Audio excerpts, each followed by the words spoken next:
the true introduction of Aaron, and we say so many times that the first place something is found, there is the essence of the thing. That means the first time there's a letter in the Torah. We've taught this about the letter Samach and women. That's the first time that the letter Samach, the round letter, is seen ever in the Torah, is regarding the creation of a woman. So that's a letter.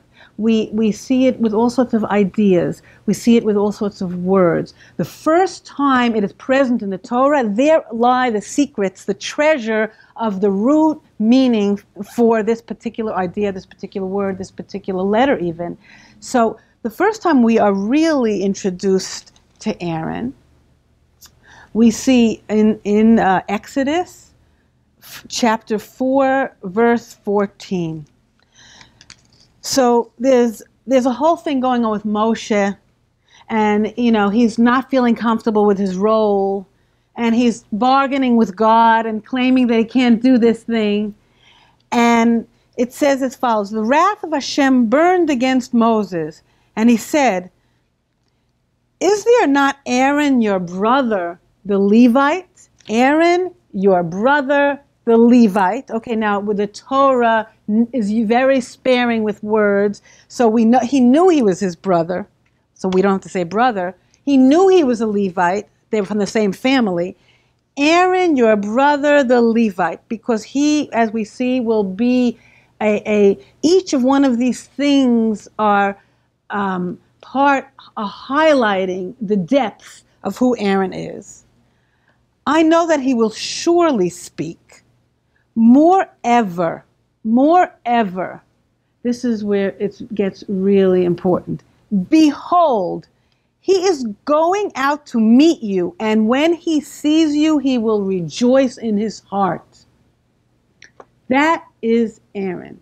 The first thing, there's another thing here. The behold in Hebrew is v'hineh. Every single time, without exception, in the entire Tanakh, when the word v'hineh, which means behold, is used, it means something unexpected, without exception. So here it is. V'hineh. He's coming out to meet you, and he will be glad in his heart. What's the deal? What's unexpected here? Now, this is a testimony from HaShem, who knows people inside.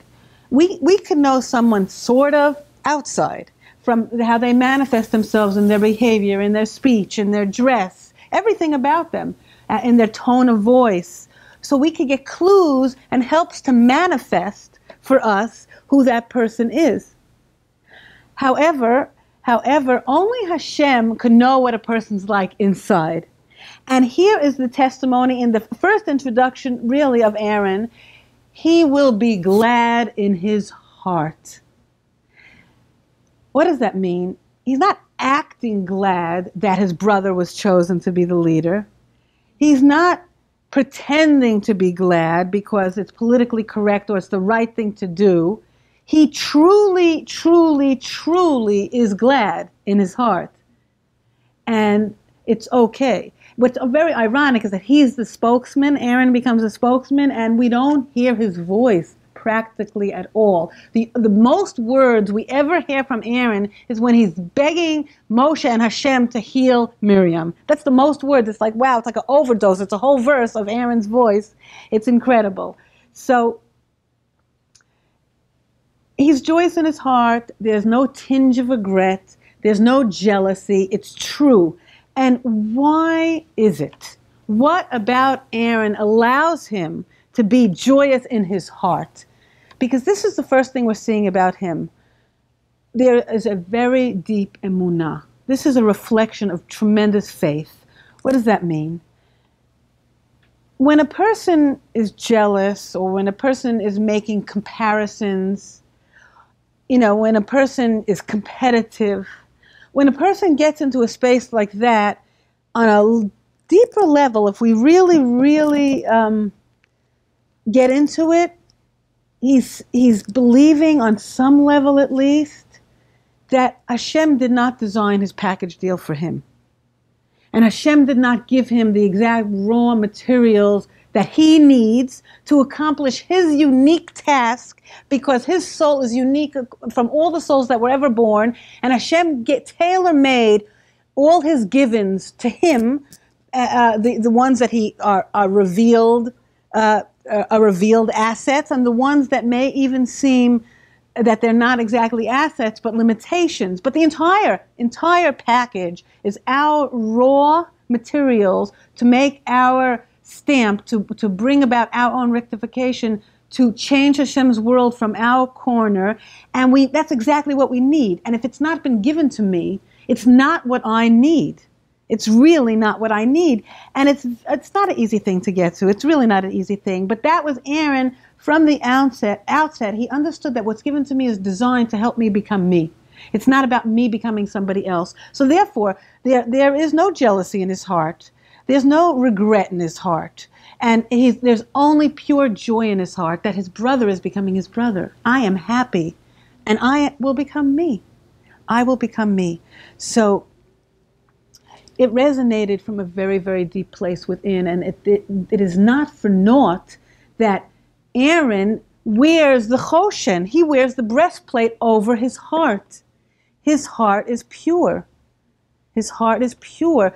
Like my husband was saying last night, we see this over and over and over and over again. It's the entire theme of the Torah. We get what we do. You know, people have this very strange concept that Hashem is this Old Testament God with his long beard and a scary face and a stick, you know, waiting to get us. And, you know, this is not coming from Torah sources. It's coming from really not understanding the Torah sources at all. And we see this again and again, unfortunately, when people don't know how to study the Torah and don't know with who to study the Torah. But when we really begin to study the Torah in depth, we see the opposite is the case. So we get what we do. We bring things upon ourselves. That's how it is. So if for the complex, we see that in what we're talking about last night, where the nation said we don't want to go into the land. We don't want to go into the land. It's too scary. It's this, it's that. So they didn't go into the land. They didn't want it. They didn't go. That was what they brought. So Aaron brings the choshen, the breastplate, to himself, because it's also for the good. He was able to wear the choshen, the breastplate, and of course the choshen is all about the unity. We know that the embedded in the breastplate were the 12 tribes, the stone of each tribe. So, because Aaron was all about unity, he was unified with his God, as we will see. He was unified with himself. He wasn't conflicted. He knew he had to become himself. He was unified with his brother. He was unified with his role. He was unified with his people.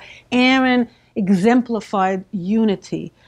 So what is unity? Unity also is what we call it shalom, peace. We call it harmony. It's shlemut. Shlemut, wholeness, is realizing that everything is really ultimately part of one thing. Everything emanated from Hashem's will, as it were. Everything emanated from Hashem himself. So everything really is part of that unity. So that means the fragmented pieces in our lives are sometimes very, very hard to read. Very hard to read. But Aaron was about reuniting all these things, and we will see, everything he went through, everything he did, we will see it's all about bringing together the different pieces of the puzzle and helping others as well realize it's all connected, it is all one. Now, of course, in the pocket, in the breastplate was the Urim and Tumim. Now, the Urim and Tumim we know was it was a tool for divine guidance for the people. It was all about helping to project Hashem's will to the people. Now, why was Aaron able to be the vessel for this, to wear this? And it's really, really because he saw himself as the vessel. It wasn't static. He could be a pipeline to take in and give it out. Why? Because it wasn't stuffed up with his ego, with his doubt, with his self-doubt, with his lack of faith. It was really, really and truly in a remarkable way. And again, we go back to the Hillel the Elder, and we will see deeper, what is Hillel the Elder talking about? Be a student of Aaron. There are so many role models. Be a student of Aaron. And this ability to take out, because it didn't get stuck in a maze inside. It didn't get stuck. It wasn't that static. So that is, we're beginning, just the beginning, to see, what is Aaron.